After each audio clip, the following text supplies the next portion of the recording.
The slave trade was primarily a result of the trade triangle. It's a song about people. You could enslave our bodies, but you couldn't enslave our spirit. And those songs came out of our spirit. They came from in here. The spirit can go everywhere it wants to go. Right. And then it comes out here.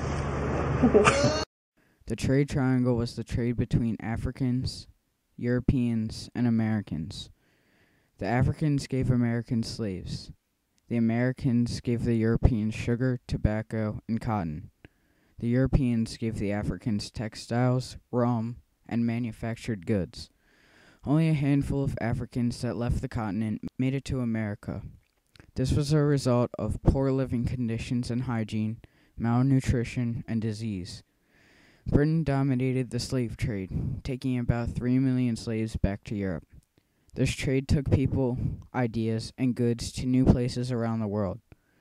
The Americas got a lot of slaves also. Most of the slaves were crowded into two areas, the lowlands of Georgia and the Tidewater area of Maryland. The main area for slaves to go was in the Chesapeake area. This was because people of the area wanted a lot of slaves. Not as many slaves went to Georgia and the Carolinas until after the 1720s, when the slave trade boomed. The people in America and Europe sold slaves for money, and the men that bought them put the slaves into harsh working conditions.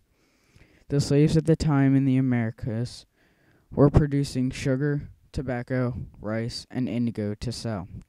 This was because of the tropical climates in the Caribbean. All of these slaves had one goal, to get out of slavery.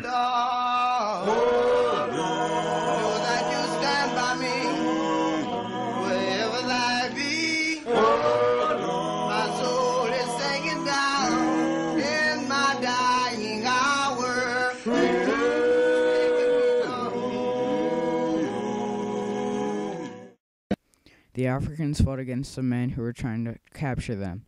They would sail out to sea and attack the slave-filled ships.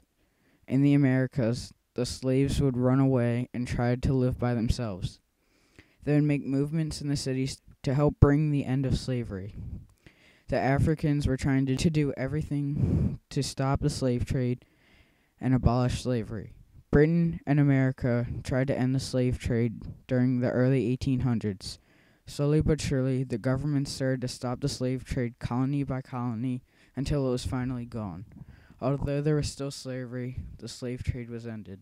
They'd be on the tubs washing, and they were singing, "Swing Low, Sweet Chariot," or whatever, as they did it. So you got to hear all of those. And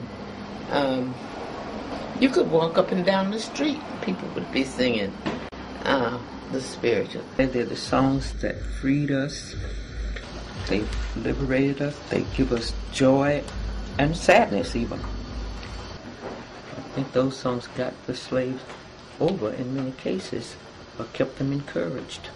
The fact that they could sing them, because they created them. They do so much for us. I know personally, when I sing or hear spiritual, they're so uplifting. They just make me happy and joyful. So I think it would do the same for the youngsters if they really heard them. For us, those are the things that help us get through the misery. A song. Right. That was our aspirin. That was our high blood pressure medicine, so to speak. Whether we had to cry, but then you moan, and sometimes a moan turned into a song. And so and that was a very, very, it helped to get us through what we were living. And I just don't think that thing should die.